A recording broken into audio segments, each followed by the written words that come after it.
Are you ready? Stand by.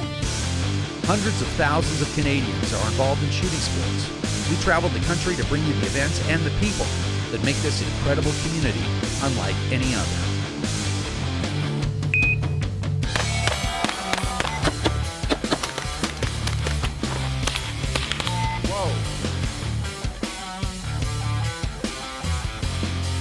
Welcome to the CCFR's Canada Downrange.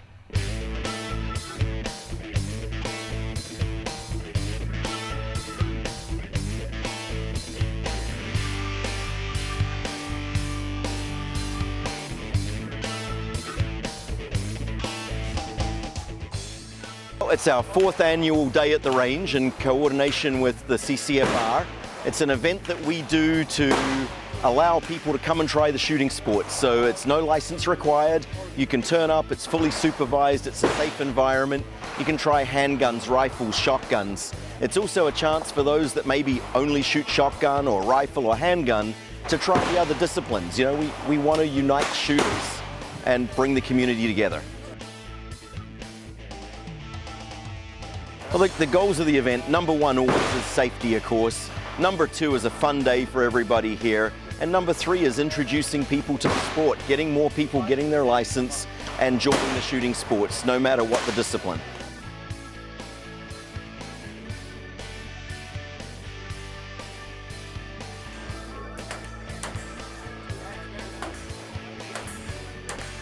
Select Shooting Supplies, we're a competition action shooting centric store. We're not a hunting store. We've kind of carved that niche out. That said, we support all of the different shooting disciplines. So we expand it beyond that here at this event. We sponsor lots of the IPSC matches, 3-gun, multi-gun. We did the provincials this year. We're doing the national shotgun match next week. We're heavily involved in the action competition shooting segment of the sports.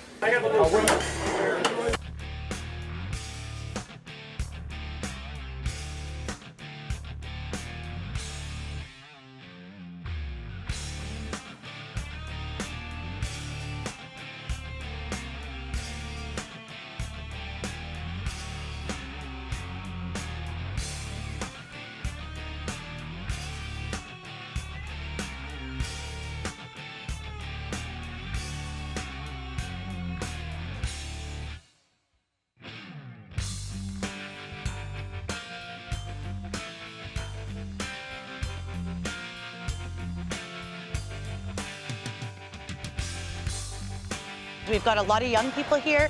There's families, we've got kids, babies in strollers, people of all ages, genders, and you know, just out enjoying the sport, checking it out, trying some cool guns. It's a positive, fun, safe environment. It's fully supervised. We've got an amazing group of volunteers ROing this year. Instead of running 1 range, we're running 3. Rifle range, handgun, shotgun. Lots of good vendors here, displays. It's a great day, lots of positive feedback. You can see the booth has been fantastic. We've had people coming and going all day long.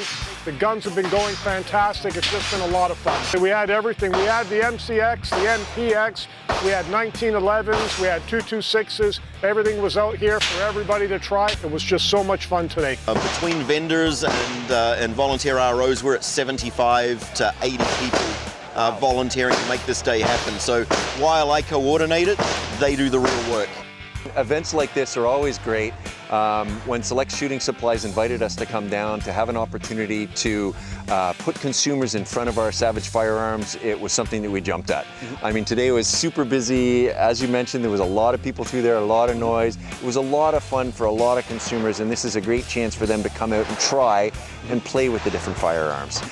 We had firearms as small as the 22 LR, rim fires, really light, really soft impact, to the big 308s, 223, all of that jazz. And we've also got the Cambridge Historical Arms Museum. They've got some really nice pieces of history there.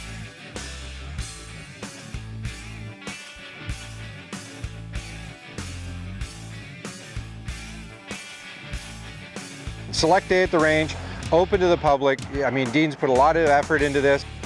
It's a great way for people to, without having to go through the license, get involved, see what it's like, reach out, understand the safety aspects of what we do. And Dean puts on a superb event here. We're at the Oxford Fish and Game Club. The 3 ranges are all going, the shotgun's behind us, we got handgun, we got rifle. Everybody gets a chance to try what they want. I mean, as a distributor, you know, we know shops coast to coast, and Dean is consistently one of the best shops. He's got an excellent reputation, he looks after his people, and I think you're exactly right. This is a wonderful testament to what he's done, how he's outreached to people, and how he's grown the sport. And, you know, that's what we really need. It was fantastic. We had a lot of shooters come through, new guys, experienced guys, and gals, which was great, and we had a great time. We had mainly our long range stuff. We did have some AR optics as well, and then we had 1 pistol optic as well down in the pistol range. We had 4 steel plates, varying sizes. The smallest one I think was 1.5 inches. We were shooting from 100 yards. The 3 scopes we had was a Razor AMG, Razor 5-20, and the new Diamondback Tactical 6-24. So we gave every shooter 5 rounds. If they could hit all 4 pieces within those 5 rounds, then they got some free swag. We gave away a lot of swag. The CCFR's Canada Downrange is brought to you by The Shooting Edge, SFRC, Select Shooting Supplies, the Calgary Shooting Center, Target Sports Canada, and Canuck and Bagheera. We've actually had some Olympic grade ones, the DT11, which actually in this past Rio Olympics in the summer, I believe there's 3 medalists that actually used the DT11s. There's a lot of new women shooters too coming up. We have some new women's guns out too. And then we've also had the new Victoria, the 690 Victoria, so this is a 20 gauge. It's more suited for women. So basically it has a little bit of a slimmer profile on the forearm, a little bit of a higher stock to it for women with longer necks. Just overall, a really nice gun. You can use it for field, use it for trap, really multi-purpose. So this one's been huge today, so I'm really glad that we brought it in. James Ollie with Smith & Wesson here today. It's been awesome, great turnout. It's been wide open all day, so glad I made it. New shooters really digging the Victory 22 as well as the M&P 15-22. Everybody's really liking the M&P 15 Sport, and the M&P 2.09mm is done really well with new shooters as well as experienced shooters. It's such a well-run, safe environment, not only for the instructors and the range officers on the line, but the consumers as well, which is always of the utmost importance. Dean puts on a very well-organized, very safe event, so always a pleasure to be here and look forward to next year as we were for this year. You notice there was a lot of kids out today, a lot of young people, and that's our future. And you know, kudos to Dean and Tracy and his entire crew at Select for outreaching the way they've done. It's a fantastic event, and you know, I'm glad this is our 3rd year, and we're looking forward to more.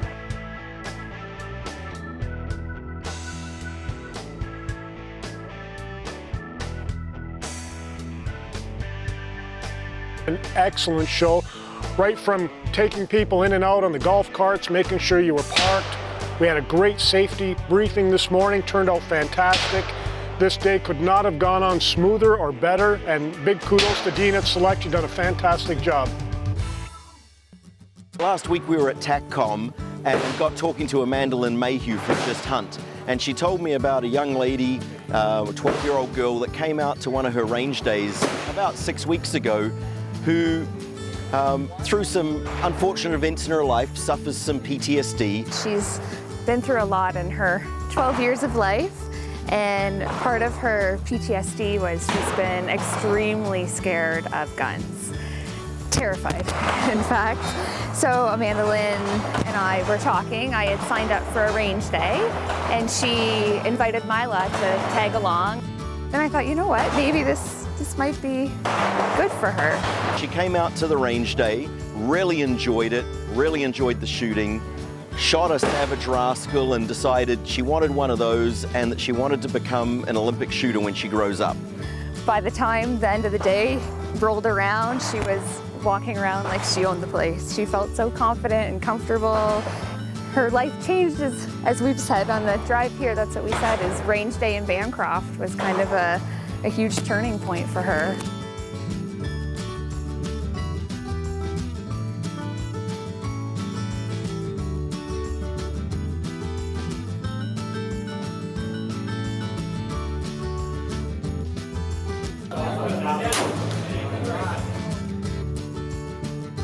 They've been at the range today having a great day. She's a natural shooter.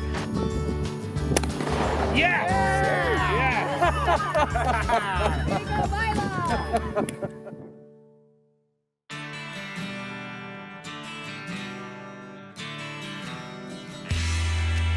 Have the gun, slide your hand forward, and just put your finger like that, so come forward.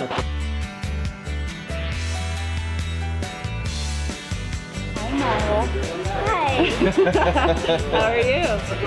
Was just expecting a lot of fun here, and I didn't expect Amanda Lynn to be here or get any of these surprises, but I was very happy.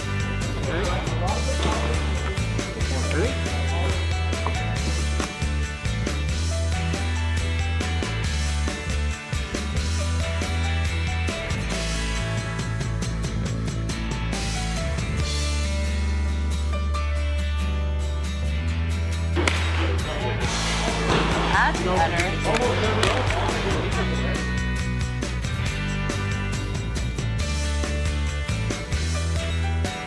You can shoot this all day long, can't you?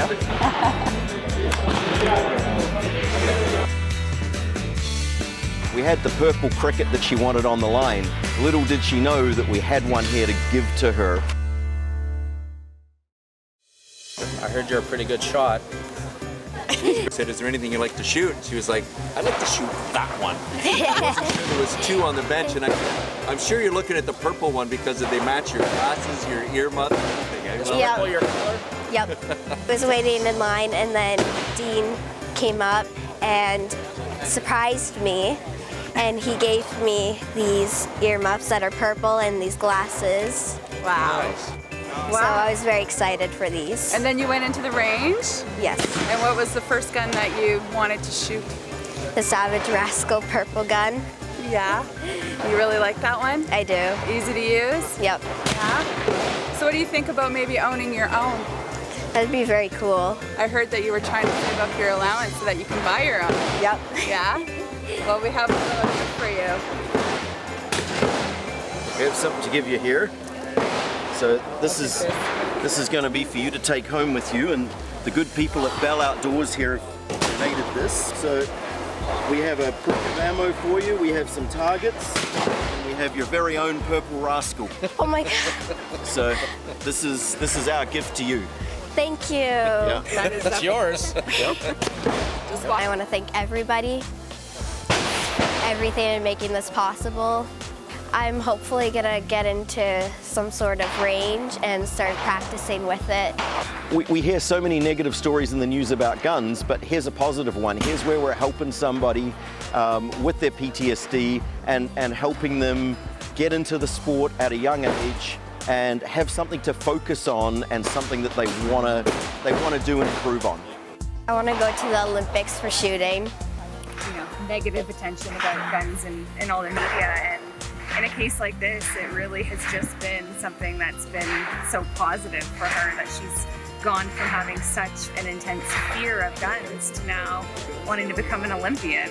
So it's quite the turnaround, very positive for her life. I mean, it's one of the things I love about the firearms community. We all come together, we're all here for the good of all shooters and whatever it takes. So you just keep being yourself. I will. All right. And send me lots of pictures. Yes. My name is Corey Levitt. I'm from Coat of Arms TV, and Coat of Arms is a media outlet that kind of covers everything from training to competitions to just community-based projects, and we're huge advocates for law-abiding firearms owners. We learned about a young girl by the name of Hayden who had cancer, and she really wanted to get to Disney. So I thought to myself, what a better way for us to be able to come together as a community and see if we can't raise some money. I was aware of NAS Guns and Ammo, a local firearms and hunting store in the area that would do popcorn draws, which essentially would enter people in to win equipment and firearms on a monthly basis. And I thought, what if we did something bigger? What if we could get the whole community involved? We did the Destination Disney draw. Destination Disney, the goal was to be able to raise money for a little girl who has cancer. Her name is Hayden, and we want to get her to Disney. We partnered with the whole gun community, stores, distributors, and you guys to kick this thing off for young Hayden. Hi, my name is Hayden, and I'm 9 years old. The way they raise the money is by selling popcorn, and with the popcorn you get a ticket. With the ticket you can win really cool things.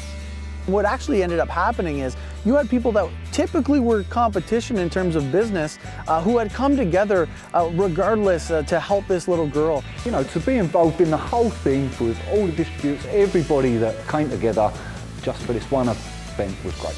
Mossberg Canada, Jules, he's donated a Mossberg 935 Pro Series 3.5 waterfowl 12-gauge shotgun. Thank you very much, Jules. Today I'm here to receive a check from the firearm community.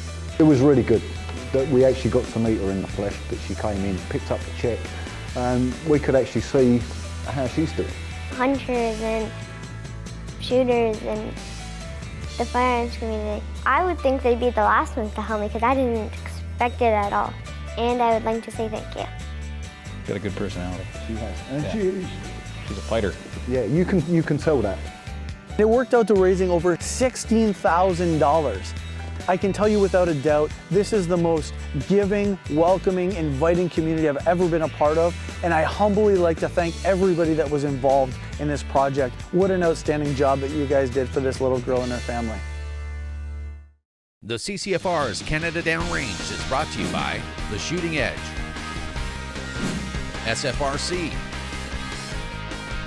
Select Shooting Supplies, the Calgary Shooting Center, Target Sports Canada, and Canuck and Bagheera. Hey guys, I've got a pro tip for you today. So we're going to talk about tubular magazines versus detachable magazines. Now for this discussion, I'm talking sort of primarily about shotguns because that's sort of the big, that's kind of the big debate with shotguns. Because more and more you're seeing out there, you're seeing detachable box magazines for shotguns when the more traditional shotguns had tubular magazines. So quick discussion on which is better, maybe just for your application.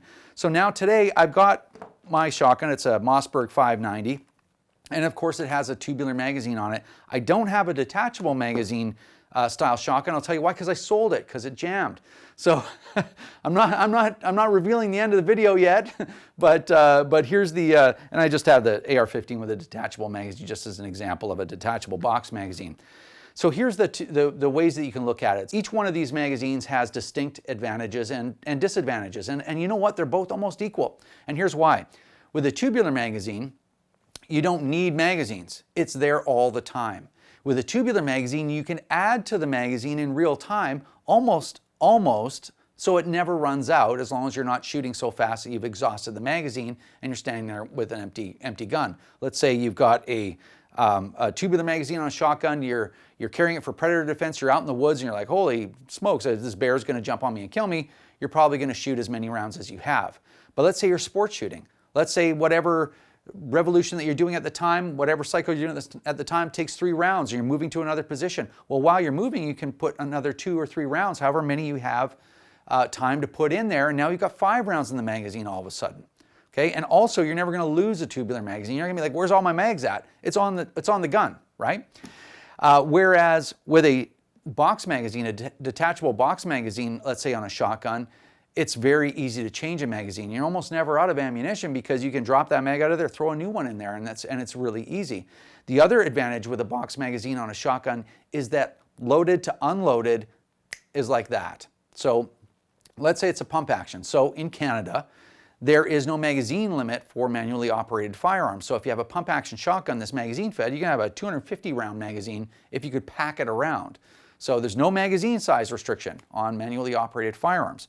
So you could have an 11 round magazine, let's say like the SAP 6 in the old days, right? Pop that 11 rounder in there and that's great. The problem is is that even if you can change magazines when they're not completely empty, which is great, you only have as many rounds as you have magazines. Because a magazine-fed shotgun, when all your mags are empty, you're done. You know, it's slower than a bolt action because you're trying to even just put one round at a time, trying to just put it in the barrel, close the action, you know, put it in the chamber, close the action, and shoot that round. It's just complete, you're out of business. So that's the downside. When it comes to transporting, let's say you're transporting a firearm, you're on a quad, or you're in a side-by-side, cruising around the woods. You've got a shotgun, well, you can't have a loaded firearm in a vehicle. So what's the best choice for you there? Well, probably the magazine fed, right? Because you got the shotgun sitting there. It has to be unloaded in the vehicle. Now all of a sudden a grizzly bear starts chasing you. You're like, oh, I don't know, you get a flat tire, you know, we're coming up with some crazy scenario. But at least now you can pop that magazine in as you come to a stop, and now you can actually shoot. Whereas if something happened, you needed immediate action, it's slower to load a tubular magazine. So it's great for the loaded unloaded situation. It's great for just dropping that mag if you're doing sport shooting and slapping a new magazine in there when there's no risk to your safety. But when it comes to tubular magazines, they have their benefit because you can keep it topped up all the time as well, and there's nothing to lose. You know, you're never going to be like, well, I'm out of mags, I'm out of ammunition. So those are kind of the two different ways. Personally, for me, when it comes to a shotgun, I like tubular magazines because I don't mind topping up an extra couple rounds after I've shot a couple rounds.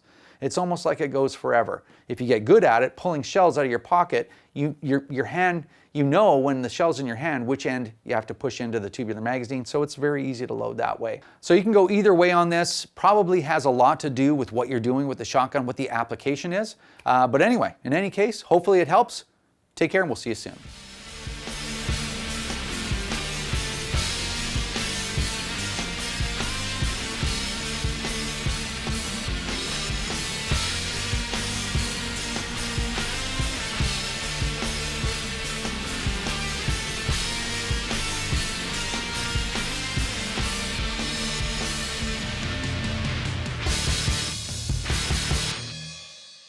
Remember, if you don't stand up for your own ability to own and use firearms, who will?